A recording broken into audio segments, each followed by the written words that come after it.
А вы в курсе, что вот это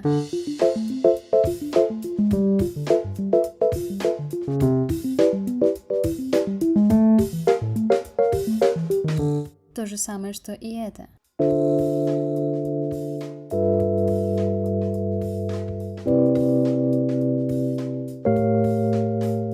Разница только в ритме. И если вы можете его простучать, значит, вы сможете это сыграть. Для начала попробуем перенести ритм на аккорды. И когда руки привыкли к ритму, можем усложнять гармонию.